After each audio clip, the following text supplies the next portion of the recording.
ordens a teu respeito. O próprio diabo usa a Bíblia, mas sempre o faz com intenção maligna, sempre para enganar.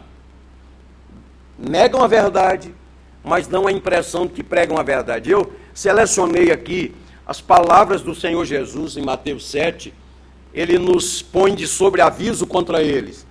Jesus os chama de falsos profetas, falsos mestres, pessoas que alegam que lhe pertencem e dizem: Senhor, Senhor, não temos feito isto, isso e aquilo em teu nome?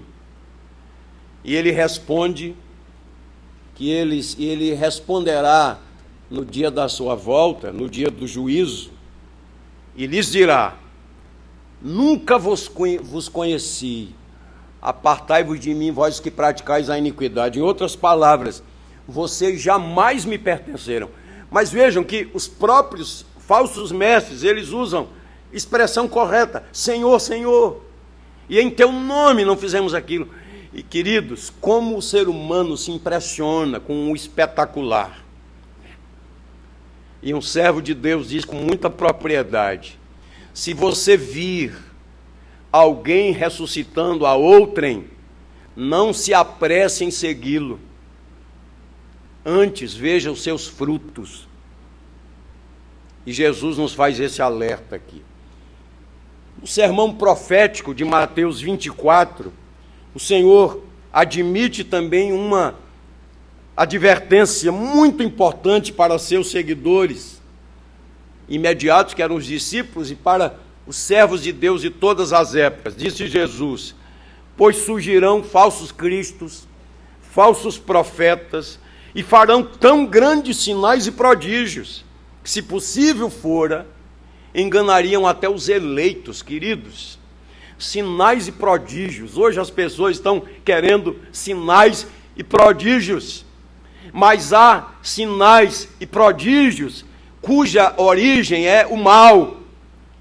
Então, em nome de Jesus, não se deixe envolver por pregadores que não têm um compromisso com a verdade, que deturpam o Evangelho, que adulteram o Evangelho, ainda que se apresentem com sinais e prodígios. E lá no sermão profético, Jesus diz que esses falsos mestres, eles são enganosos.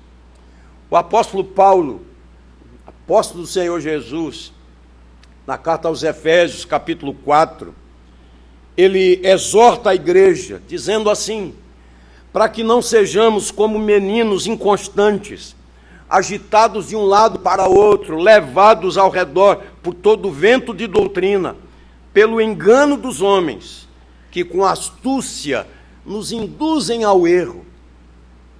Jesus faz o alerta, Paulo, apóstolo do Senhor, faz o alerta, o perigo desses falsos mestres que nos induzem ao erro. Quando Paulo se despediu dos presbíteros de Éfeso, lá em Mileto, ao final da terceira viagem missionária, nós lemos isso em Atos capítulo 20, naquele discurso de despedida, ele exortou os presbíteros, e é uma exortação para nós, hoje, presbíteros da igreja, especialmente, mas para a igreja toda, mas especialmente essa palavra foi dirigida aos presbíteros, a nós presbíteros. Disse Paulo: olhai por vós e por todo o rebanho sobre o qual o Espírito Santo vos constituiu bispos. Bispo aqui não é um título, mas uma função de supervisão, para apacentardes a igreja de Deus que ele resgatou com seu próprio sangue. Pois eu sei isto, disse Paulo, que depois da minha partida entrarão no meio de vós lobos cruéis, que não pouparão o rebanho. E veja o que Paulo disse àqueles presbíteros: e que dentre vós mesmos se levantarão homens que falarão coisas perversas para atraírem os discípulos após si. E ele termina a exortação dizendo: portanto, vigiai, lembrando-vos que durante 3 anos não cessei, noite e dia, de admoestar com lágrimas a cada um de vós. Na segunda carta aos Coríntios, capítulo 11, de 13 a 15, Paulo chamou os falsos mestres de falsos apóstolos. E disse mais: falsos mestres, falsos apóstolos, que são parecidos com o diabo, que tem o poder de se transformar até em anjo de luz. Vejam a sutileza do reino das trevas. E na carta aos Gálatas, capítulo 1, no 8º versículo, ele disse: ainda que nós mesmos, ou um anjo, vos anuncie um evangelho que vá além daquele que vos anunciamos, seja anátema. Preste atenção no que disse Jesus, no que diz o apóstolo Paulo, representante do Senhor Jesus. Ainda um texto de Paulo, Filipenses, capítulo 3, 18 e 19. Vejam o sentimento de Paulo, o compromisso dele com a verdade, com o Senhor, como isso lhe tocava seriamente. Paulo não falava essas coisas com apatia, com indiferença, mas era uma coisa essencial no seu ministério. Ele disse assim: porque muitos há, dos quais muitas vezes vos disse, e agora também digo, chorando, que são inimigos da cruz de Cristo. O destino deles é a perdição. O Deus deles é o ventre. E a glória deles está na sua infâmia, visto que só se preocupam com as coisas terrenas. Se apresentavam como mestres da verdade, no entanto, Paulo está dizendo, são inimigos da cruz de Cristo. Queridos irmãos, temos ouvido isso várias vezes, até desse púlpito mesmo, que temos vivido em nossos dias um cristianismo diluído, um cristianismo sem profundidade, um cristianismo sem cruz, sem compromisso. Às vezes nós que estamos aqui no púlpito percebemos até na assistência, a palavra de Deus está pregando e a gente não sonda mente e coração, só Deus faz isso, mas a gente nota que há pessoas que estão no outro mundo, indiferentes e apáticas. Isso é uma evidência dos nossos dias de frieza espiritual, de apatia, de indiferença, de pouquíssimo conhecimento das Escrituras. E não temos atentado para a seriedade do momento. Vivemos os últimos dias, e nos últimos dias se intensificarão esses ataques, e nós precisamos ser fundamentados na verdade. Vamos então olhar para o nosso texto e fazer a exposição. Eu queria, com essa introdução, chamar a atenção que esse assunto não é um assunto de só menos, é algo muito sério. E eu queria chamar sua preciosa atenção nessa denúncia da palavra de Deus contra os falsos mestres. Esse é o nosso tema de hoje, a denúncia contra os falsos mestres. Vamos começar lendo os primeiros 3 versículos, e o primeiro ponto que eu quero destacar é exatamente a origem dos falsos mestres, ou seja, o surgimento dos falsos mestres. Olha aí na sua Bíblia. Assim como no meio do povo surgiram falsos profetas, assim também haverá entre vós falsos mestres, os quais introduzirão dissimuladamente heresias destruidoras, até o ponto de renegarem o soberano Senhor que os resgatou, trazendo sobre si mesmos repentina destruição. E muitos seguirão as suas práticas libertinas, e por causa delas será infamado o caminho da verdade. Também, movidos por avareza, farão comércio de vós com palavras fictícias. Para eles, o juízo lavrado a longo tempo não tarda, e a sua destruição não dorme. Semana passada, nós falamos exatamente dos verdadeiros profetas e da verdade da palavra de Deus, quando Pedro disse: nenhuma profecia da Escritura provém de particular elucidação. Ele disse: homens santos falaram da parte de Deus e movidos pelo Espírito de Deus. Pedro está dizendo à igreja que o evangelho que foi pregado tinha a sua origem em Deus. Palavra de Deus, revelação de Deus, não invenção de homem. Nenhuma profecia, nenhuma, tinha origem em particular elucidação. Os homens não criaram isso, não inventaram isso.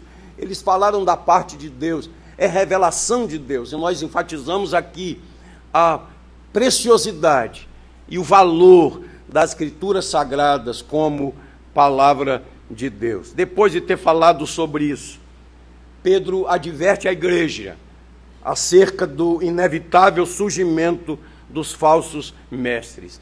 E ele baseia a sua argumentação em precedentes históricos. Está reportando à igreja, ao Velho Testamento, ao tempo quando surgiram no meio do povo falsos profetas. O Senhor Deus deixou na sua palavra evidências como identificar um falso profeta. Há um momento na história dos reis, quando Acabe, o rei perverso e ímpio, quis fazer uma aliança com o rei Josafá, que era um homem piedoso, um homem temente a Deus. Josafá, o rei de Judá, Acabe, o rei de Israel. Na verdade, Acabe estava temendo um ataque dos inimigos e quis fazer uma aliança com Josafá. Josafá, quando recebeu a proposta dele, como homem de Deus que era, disse a ele: consulta primeiro a palavra de Deus. Olha que homem comprometido com a palavra. E vieram os profetas. Só que esses profetas eram comprometidos com Acabe, comprados por Acabe, tinham suas consciências compradas. Não eram profetas de Deus, mas eram mercadores da fé. E disseram tudo aquilo que era agradável a Acabe. E com discernimento espiritual, Josafá disse e perguntou: mas não há nenhum profeta, nenhum outro profeta? E Acabe disse: de fato, tem um profeta aí. O problema é que ele nunca diz o que é bom a meu respeito. E era o profeta Micaías. E foram atrás de Micaías. E os mensageiros de Acabe disseram ao profeta Micaías: olhe lá o que você vai dizer ao rei, viu? Porque todos os outros profetas disseram que é favorável ao rei. Veja lá o que você vai dizer. E Micaías, homem de Deus, disse: tão certo como vive o Senhor, tudo o que o Senhor me disser, isso eu falarei. Isso é um homem comprometido. Queridos, havia no meio do povo falsos profetas que falavam em nome de Deus. O Senhor denunciou os falsos profetas através do profeta Jeremias, dizendo: eis que sou contra esses profetas que pregam a sua própria palavra e dizem, o Senhor disse, eu não tenho nenhum compromisso com esses que falam suas próprias palavras, só que o fazem em meu nome, eu não tenho nenhum compromisso com eles. E o que Pedro está dizendo aqui é exatamente isso. Há um precedente histórico, surgiram falsos profetas no meio do povo, assim também surgirão falsos mestres no meio da igreja. E quando nós estudamos a história da igreja, queridos, nós descobrimos com muita tristeza que geralmente as heresias surgem onde? Dentro da igreja. Dentro da igreja que surgem as heresias. Agora, vejam qual é a advertência de Pedro aqui. Alguém disse, eu achei tão interessante essa afirmação: um herege é alguém que crê no que deseja crer. Um herege é alguém que crê no que deseja crer, em vez de aceitar a verdade de Deus no que deveria crer. Ele crê na sua própria verdade. Agora, o alerta que Pedro faz aqui é que eles são sutis. Sabe como é que surge uma heresia? Uma pequena observação, com um pequeno desvio. Mas isso não é nada. A ideia sempre é essa. Isso é uma coisa, não é tão importante assim. Ele chega a dizer que essas heresias surgem de forma sutil.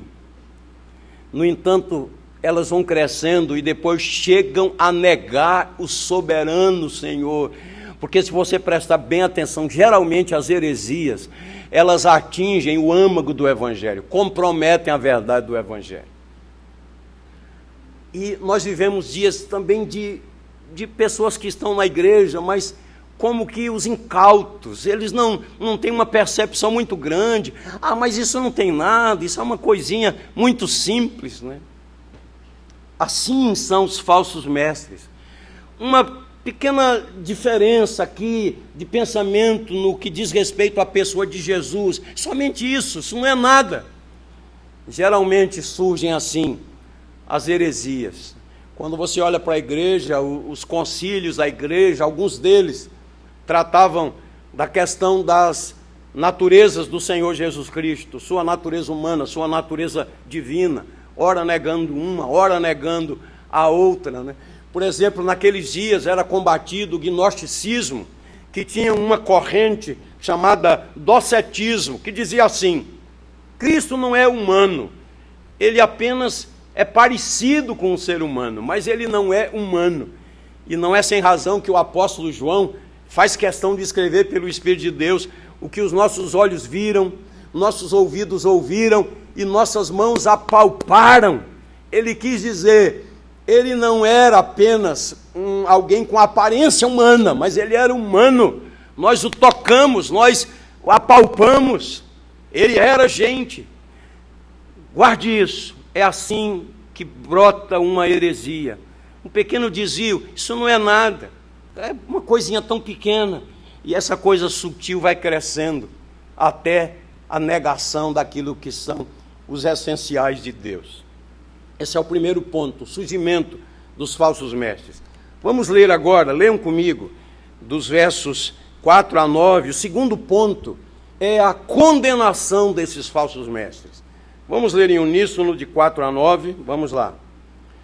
Ora, se Deus não poupou anjos quando pecaram, antes, precipitando-os no inferno, os entregou a abismo de trevas, reservando-os para o juízo, e não poupou o mundo antigo, mas preservou a Noé, pregador da justiça, e mais 7 pessoas, quando fez vir o dilúvio sobre o mundo de ímpios, e reduzindo a cinzas as cidades de Sodoma e Gomorra, ordenou-as à ruína completa, tendo-as posto como exemplo a quantos venham a viver impiamente, e livrou o justo Ló, afligido pelo procedimento libertino daqueles insubordinados, porque esse justo, pelo que via e ouvia, quando habitava entre eles, atormentava a sua alma justa, cada dia,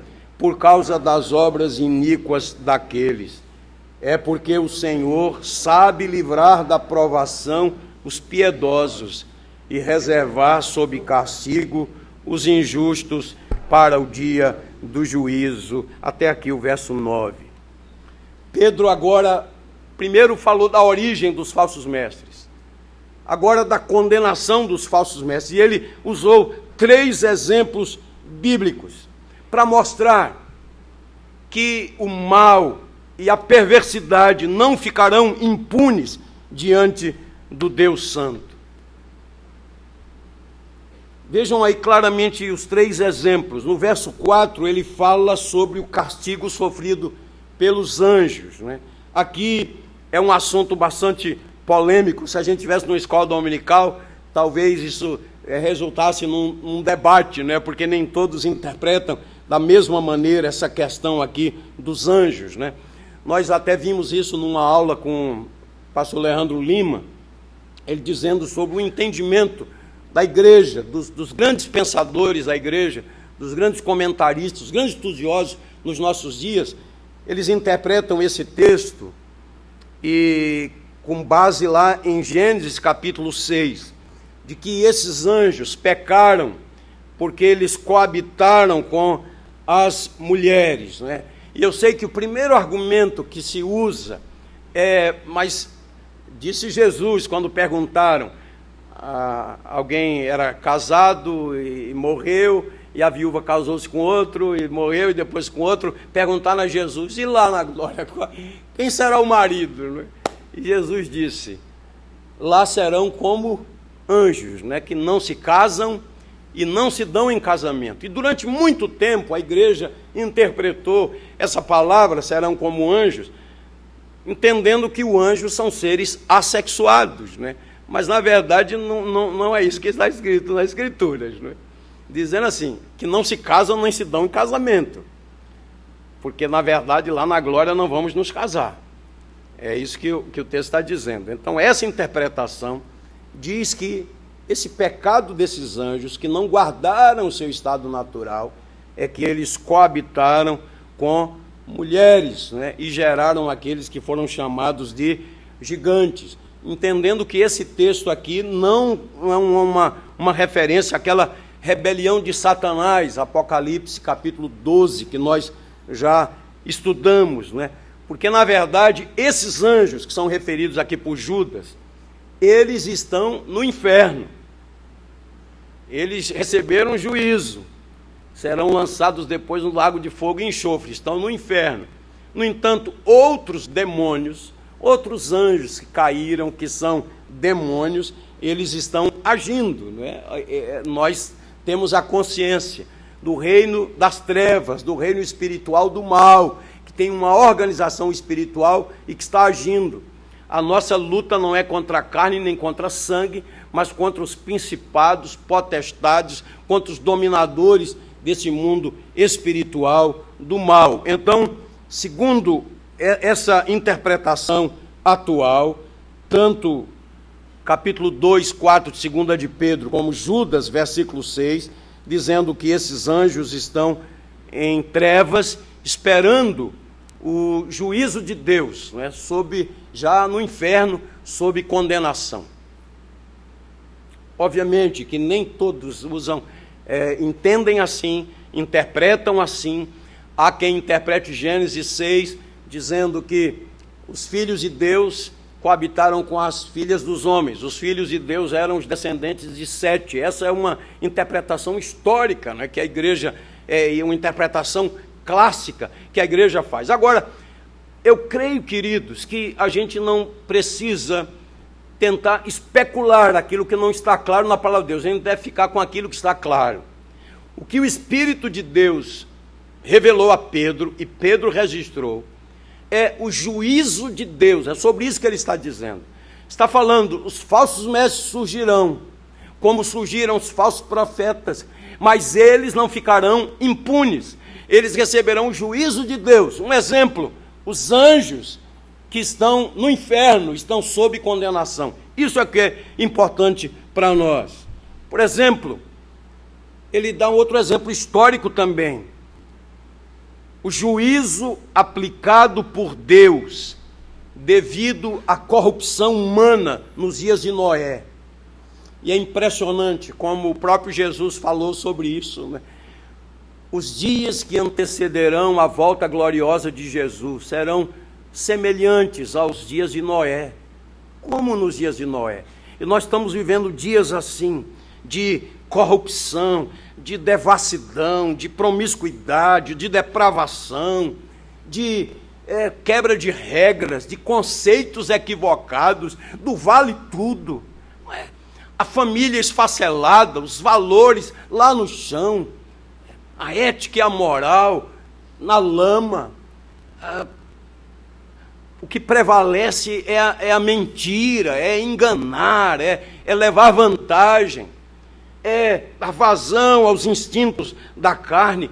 E o que o Senhor está dizendo aqui por boca de Pedro é que o dilúvio destruiu a todos eles, exceto a Noé e a sua casa. Noé, um pregador da justiça, pregoeiro da justiça. Que palavra extraordinária é essa? Noé, no meio de uma geração corrompida, andou com Deus, fez a diferença, libertou-se dessa cultura maligna que diz, todo mundo faz, vamos fazer também, mas todo mundo faz. Noé não fez, pela graça de Deus, pregoeiro da justiça, viveu com integridade e Deus o preservou. O que Pedro está dizendo aqui é que esses ímpios, esses falsos mestres, não ficarão impunes. O juízo de Deus virá sobre eles. E o terceiro exemplo histórico que ele traz, bastante conhecido, o castigo que sobreveio a Sodoma e Gomorra, aquelas duas cidades tomadas pelo pecado. E nesse caso, o justo que foi preservado foi Ló. A gente, quando lê Gênesis, tem uma ideia equivocada de Ló. Mas quando a gente lê o que está escrito aqui, a gente percebe que Ló foi um homem que tinha o temor de Deus. Era um homem que se entristecia, se angustiava, ele olhava ao seu redor, toda aquela devassidão, todo aquele desvio, ele olhava o esfacelamento das famílias e ele se entristecia no seu coração. E ele foi preservado pelo Senhor. Essa é a segunda verdade, o castigo de Deus sobre os ímpios. Ímpios que estão usando o nome de Jesus, que usam até mesmo a Bíblia, mas que pregam um outro evangelho. Nós precisamos, queridos irmãos, estar alertas, precisamos acordar para isso, para essa realidade, precisamos conhecer a palavra de Deus. Eu sei que é muito mais fácil assistir a um vídeo no YouTube, é muito mais fácil assistir a um programa de televisão, não leva muito esforço você ficar ali 40, 50 minutos, muitas vezes recebendo água suja, água poluída, água contaminada, que não é a límpida palavra de Deus. É muito mais fácil do que ler, meditar, estudar, conferir escritura com escritura, mas nós somos de uma geração que desaprendeu a amar a palavra de Deus, de uma geração que, quando muito, pega a Bíblia para trazer à igreja aos domingos, e só, que a Bíblia fica lá, fechada, que não é lida, que não é meditada, gente que não conhece as escrituras sagradas, gente que está na igreja há muitos anos, nunca leu a Bíblia toda, gente que está na igreja e não sabe achar um livro. Sofonias, onde é Sofonias? E está aqui perto de Gálatas e perto de Éfeso. Onde é Sofonias? É verdade, queridos, que não conhece a Bíblia, que não lê a Bíblia, que não medita, ainda que conheça alguma coisa da Bíblia, não medita, não se aprofunda nas escrituras sagradas. Então vem algo fantástico, espetacular, grandioso. Tem que ser de Deus, falou em nome de Deus. Nada disso, queridos. Os irmãos de Bereia, escreveu Lucas em Atos, foram mais nobres do que os de Tessalônica, porque eles ouviram a pregação com toda a avidez e foram conferir escritura com escritura para ver se era assim. Em terceiro lugar, a partir do verso 10 até o verso 22, eu queria ler com você, mais uma vez, vamos ficar em pé agora, queridos, para a gente ler, dos versos 10 a 22. Ele terminou dizendo no verso 9, o Senhor sabe livrar da provação os piedosos e reservar sob castigo os injustos para o dia do juízo. Vamos lá, vamos ler juntos, até 22. Especialmente aqueles que, seguindo a carne, andam em imundas paixões e menosprezam qualquer governo, atrevidos, arrogantes, não temem difamar autoridades superiores, ao passo que anjos, embora maiores em poder e força, não proferem contra elas juízo infamante na presença do Senhor. Esses, todavia, como brutos irracionais, naturalmente feitos para presa e destruição, falando mal daquilo em que são ignorantes, na sua destruição também hão de ser destruídos, recebendo injustiça por salário da injustiça que praticam, considerando como prazer a sua luxúria carnal em pleno dia, quais nódoas e deformidades eles, nas suas próprias mistificações, enquanto banqueteiam junto convosco, tendo os olhos cheios de adultério e insaciáveis no pecado, engodando almas inconstantes, tendo o coração exercitado na avareza, filhos malditos, abandonando o reto caminho, se extraviaram, seguindo pelo caminho de Balaão, filho de Beor, que amou o prêmio da injustiça. Recebeu, porém, castigo da sua transgressão, a saber, um animal de carga, falando com voz humana, refreou a insensatez do profeta. Esses tais são como fontes sem água, como névoas impelidas por temporal. Para eles está reservada a negridão das trevas, porquanto proferindo palavras jactanciosas de vaidade, engodam com paixões carnais por suas libertinagens aqueles que estavam prestes a fugir dos que andam no erro, prometendo-lhes liberdade, quando eles mesmos são escravos da corrupção, pois aquele que é vencido fica escravo do vencedor. Portanto, se depois de terem escapado das contaminações do mundo, mediante o conhecimento do Senhor e Salvador Jesus Cristo, se deixam enredar de novo e são vencidos, tornou-se o seu estado pior que o primeiro, pois melhor lhes fora nunca terem conhecido o caminho da justiça, do que após conhecê-lo, volverem para trás, apartando-se do santo mandamento que lhes fora dado. Com eles aconteceu o que diz certo adágio verdadeiro: o cão voltou ao seu próprio vômito, e a porca lavada voltou a revolver-se no lamaçal. Amém. Sente-se, por favor, querido.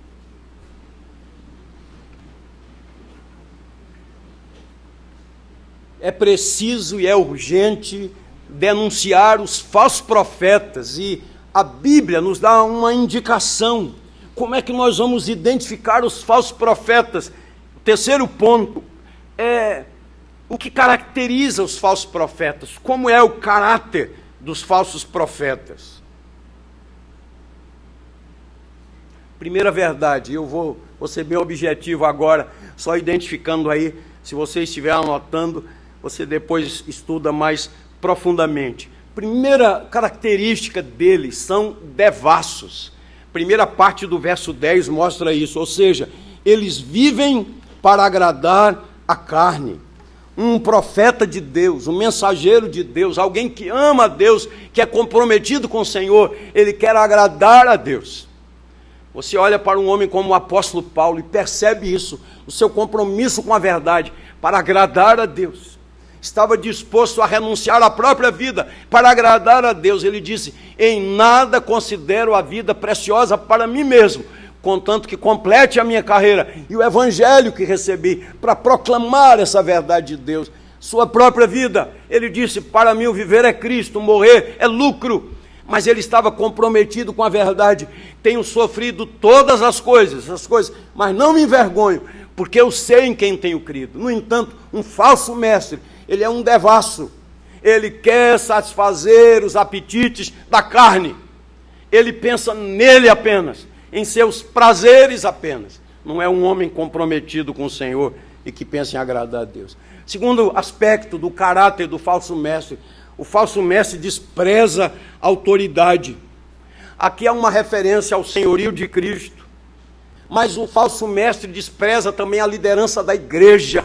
Quando você vê na igreja um insubordinado, alguém que não respeita uma autoridade fielmente constituída por Deus. Quando a gente professa a fé, a gente promete obedecer às autoridades da igreja enquanto elas forem fiéis às Escrituras Sagradas. Há ocasiões em que uma autoridade está sendo fiel às Escrituras, mas a pessoa a rejeita no coração, não leva a sério a sua palavra, não o vê como alguém que está sob autoridade, cuja autoridade foi delegada pelo Senhor. Essa é uma característica do falso mestre, essa rebelião. Eles desprezam a autoridade. No último sermão que Cláudio pregou aqui antes das férias, ele fez uma referência, terceira carta de João, falando de um certo líder na igreja, chamado Diótrefes. O texto lá da terceira carta de João, versos 9 a 11, diz assim, literalmente, vou ler aqui na versão NVI. Escrevi à igreja, disse João, mas Diótrefes, que gosta muito de ser o mais importante entre eles, não nos recebe. Portanto, se eu for, chamarei a atenção dele para o que está fazendo com suas palavras maldosas contra nós. Não satisfeito com isso, ele se recusa a receber os irmãos, impede os que desejam recebê-los e os expulsa da igreja. E aí João diz a Gaio, servo do Senhor, amado, não imite o que é mal, mas sim o que é bom. Aquele que faz o bem é de Deus. Aquele que faz o mal não viu a Deus. Essa é uma característica do falso mestre e de alguém influenciado por um falso mestre, é a insubordinação. Despreza a autoridade. O profeta Samuel disse ao rei Saul: a rebelião é como o pecado de feitiçaria. 1 de Samuel 15, 23. Quando a gente olha para as Escrituras, Velho Testamento, Novo Testamento, líderes rebeldes, como os falsos mestres, os falsos profetas, eles sempre desejam ocupar uma posição de destaque. Eles não respeitam a ninguém. Terceira característica, segunda parte do verso 10 e o verso 11. Eles são presunçosos. Mas é claro, um devasso e que não respeita autoridade nenhuma, claro que é alguém presunçoso. Ele não busca apenas o seu prazer pessoal, mas ele busca também reconhecimento. O presunçoso, o arrogante, é aquele, e o texto diz que esses falsos mestres, a arrogância deles chega a ponto de ultrajarem as autoridades celestiais, angelicais, que são superiores em poder. Eles chegam a desafiar essas autoridades. São presunçosos, devassos, desprezam a autoridade, são presunçosos. Em quarto lugar, outra característica, Pedro chega a chamar os falsos mestres de animais irracionais. Verso de número 12. Ou seja, são criaturas que agem segundo o seu instinto. Eles não são guiados pelo Espírito de Deus, nem agem com humanidade, mas são como animais irracionais que agem conforme o seu instinto. O verso 14, outra característica, a quinta, são impuros. Um falso mestre não deseja aquilo que é puro. Queridos, olhando para a história da igreja, para a história recente, há uma ligação muito grande entre o falso ensinamento e a impureza. Há uma relação, porque alguém que visa satisfazer a carne e alguém que não respeita a autoridade, uma pessoa presunçosa, uma pessoa que age segundo os instintos, com certeza ela está mais susceptível aos prazeres da carne. O que o verso 14 diz é que eles se deleitam nas bebedeiras e nas relações sexuais ilícitas. Há muita relação entre escândalo sexual e falso ensinamento, falta de compromisso com a verdade. Agora, abrindo um parênteses, às vezes nos meios conservadores, teoricamente ortodoxos, há também escândalos sexuais. É porque não basta firmar-se só na letra. É possível ter uma doutrina corretíssima na letra e ter uma vida moral miserável, como a de um falso mestre. Porque essa verdade não pode ser apenas assentimento mental, tem que descer ao coração, fazer parte da vida. Ela precisa ser vivenciada. A verdade não é para ser especulada apenas, para ser conhecida como um tratado, mas para ser vivenciada. Por isso que há uma relação entre doutrina e ética. O fundamento da ética é a doutrina. Doutrina boa, ética boa, mas uma doutrina que é vivenciada. Em sexto lugar, a última parte aí do verso 14, eles são avarentos. E Pedro utiliza aqui um exemplo histórico de um profeta chamado Balaão, quando o povo de Israel peregrinava rumo à terra prometida. Eles iriam passar por Moabe. E Balaque, o rei de Moabe, estava assustado porque tinha ouvido as histórias, o que acontecera a outras cidades, como Jericó, por exemplo. E ele então chamou Balaão e lhe fez uma oferta em dinheiro para que ele amaldiçoasse o povo de Deus. Ele sabia que não deveria amaldiçoar o povo de Deus, mas ele ficou tentado pelo dinheiro. E ele disse, eu vou consultar o Senhor. Tem determinadas coisas que não precisa consultar o Senhor. A gente já sabe. Estou gostando de uma mulher casada, mas é um amor tão grande, eu vou consultar o Senhor. Não precisa consultar o Senhor. Está muito claro. Aí a moça disse, eu quero tanto me casar. Apareceu um, ele é casado, sabe, ele está em crise lá no casamento. Então vou orar. Não precisa disso. Apareceu um ímpio na sua vida, uma ímpia na sua vida, nem precisa orar para saber a vontade de Deus, porque já está clara. Balaão sabia, mas a oferta foi tentadora. É muito forte a palavra que diz aqui, sobre Balaão. O falso mestre é aquele que abandona o caminho reto e estreito da verdade em troca da larga estrada da cobiça. Na verdade, ele quer ganhar. Na verdade, ele é um avarento.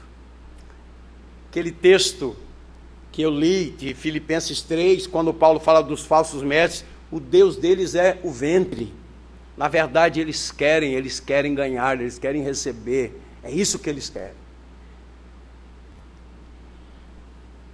Sétima característica está no verso 17. Vejam, para nós que somos nordestinos, e muitos de nós aqui que são oriundos do semiárido, não é? Sabe muito bem a importância das chuvas, a importância da água.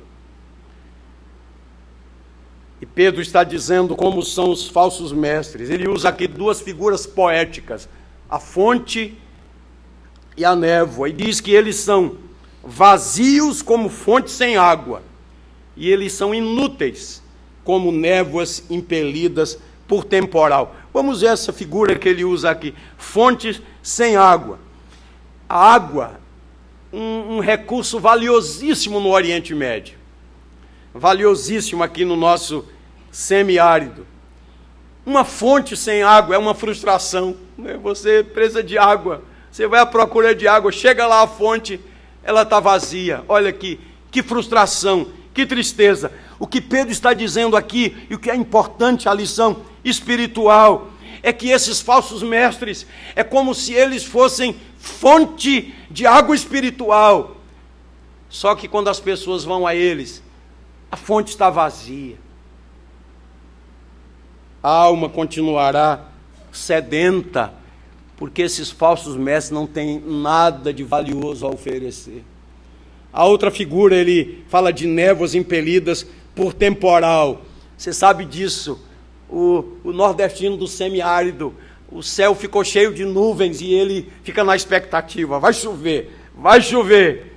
Seria aquela tempestade que vem e simplesmente afasta as nuvens foram para outro lugar. É essa a figura que ele usa, névoas impelidas por temporal. Os falsos mestres prometem refrigério, mas tudo não passa de um espetáculo sem conteúdo. Judas fala sobre isso também, lá no verso de número 12 do seu livro, né? Você vai perceber que, no que diz respeito aos falsos mestres, Judas e Pedro, na segunda carta, dizem coisas parecidas. Verso 12 de Judas: esses homens são como rochas submersas em vossas festas de fraternidade, banqueteando-se juntos, sem qualquer recato, pastores que a si mesmos se apacentam, nuvens sem água, impelidas pelos ventos, árvore em plena estação dos frutos, destes desprovidas, duplamente mortas, desarraigadas. Oitava característica, verso 19, eles são escravos da corrupção. Vejam o que fazem os falsos mestres. Eles prometem libertação, no entanto, eles mesmos são escravos.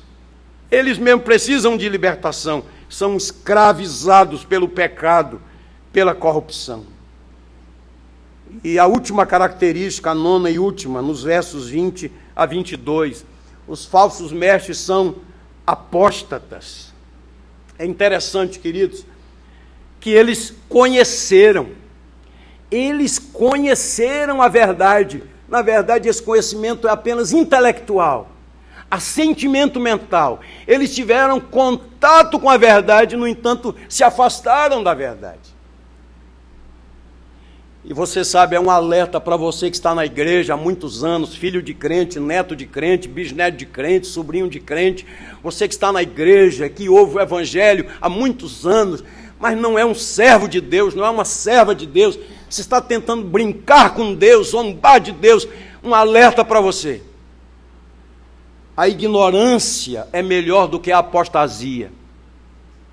Haverá menos rigor para aquele que vive na ignorância do que para aquele que ouve a verdade, aluno de escola dominical, que ouve pregação, e pregação, e pregação, e pregação, e não muda de vida, continua na mesmice, na iniquidade, no pecado, zombando de Deus. A ignorância é melhor do que a apostasia. Ao que parece, olhando aqui o texto, olha aí na sua Bíblia, desde o verso 20 até o verso 22, em outros tempos, eles tinham professado Jesus como Senhor e Salvador. Que coisa séria é professar a fé, é dizer que crê quando na verdade não crê, quando não tem nova vida. Isso é muito sério.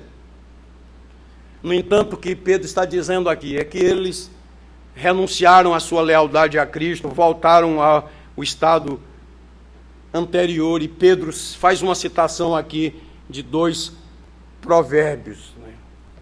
É uma palavra muito dura, e mais que reflete muito bem essa realidade de um falso mestre, esse adágio verdadeiro. O cão voltou ao seu próprio vômito, e a porca lavada voltou a revolver-se no lamaçal.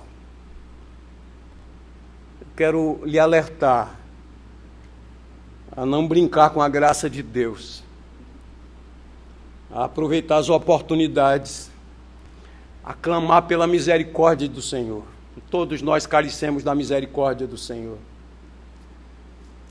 É essa a verdade que está exposta aqui nesse capítulo, queridos.